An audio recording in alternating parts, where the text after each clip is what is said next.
Communication is not about the words you use. It's about what's beneath those words. When you've auditioned thousands and thousands of people, worked with hundreds of celebrities, and failed in the most miserable way in your first job interview, you learn a little bit about communication. It all started for me when I was 23 years old. I went to Hollywood.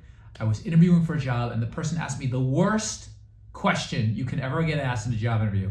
They asked me, tell me your biggest weakness and your biggest strength. I should have been totally prepared for this question, but I was not at all prepared. So I did the worst possible thing, and I told them the truth. I said, my biggest weakness is that sometimes I just think I'm right and I can't hear other voices. And the person said, oh, okay. And what's your biggest strength? I said, well, my biggest strength is I'm always right. So needless to say, I didn't get the job. It did not go my way, and I wasn't always right. Then I got into casting, and this is where I interviewed thousands and thousands of contestants. I asked every single contestant the same question. Tell me a little bit about yourself. And everybody, I'm talking 20, 30,000 people answered the same way. They said, oh, I'm an account executive. I work in finance. I work in health insurance. Always told me their job, which was the most boring thing. But what I learned was it's not what you say, but how you say it that matters. I could tell if somebody was going to be interesting. I could tell if somebody was going to be kind. I could tell if they were going to be funny, all based on how they were answering the same question. So I learned that communication is so much more than the words that we say. After that, I got promoted, and now I was working with celebrities, except I wasn't in a position of power anymore. Now I had to adjust my communication style to match theirs. So I would have celebrities that didn't really want to talk that much. I had Ben Stiller once was my guest. He didn't like chit chat. He didn't like small talk. He wasn't a jerk, but he just didn't want to talk. So I left him alone. He needed to save his energy. Regis Philbin loved to talk. He loved to be funny and be aggravated about something right before he went to stage. So that humor would come out on stage. And then I worked with one celebrity who told me, no eye contact, no emails, don't say hi to me in the hallway. I don't like people. So I had to learn how to deal with that type of communication. After years of doing that, I got promoted. Now I was managing 150 people.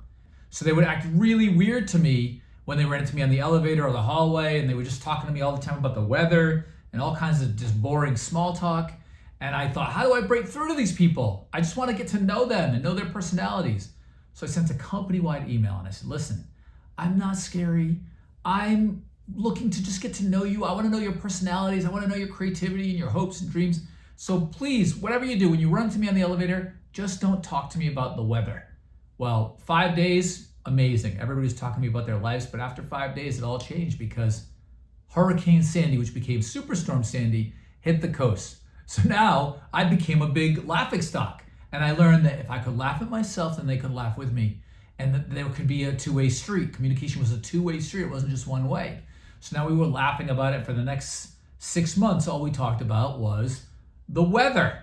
And now as a coach, I help people to communicate knowing all of these things that I know. I help people to communicate with others. I help them to communicate with themselves, and I help them to communicate with their subconscious mind, because communication is not about the words we use.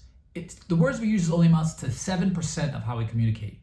93% of our communication is below the surface, and that's what I've learned: how to communicate, how to understand other people's communication methods, and how to work with all of these different methods.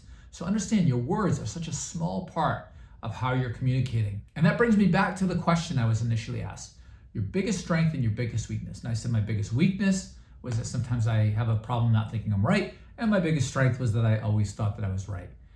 Looking back, I want to change that answer. And now I would say that my biggest strength is overcoming my biggest weakness. My ability to understand, listening to somebody else, understanding how somebody else communicates is so much more powerful and helps me to grow so much more than trying to get my will on other people, get my words out, make sure that I get my say. Pause, breathe, listen. Let other people communicate the way that they need to communicate with you, and you will become a much better communicator. So I'll leave you with a quote by Maya Angelou that I love that really sums up communication.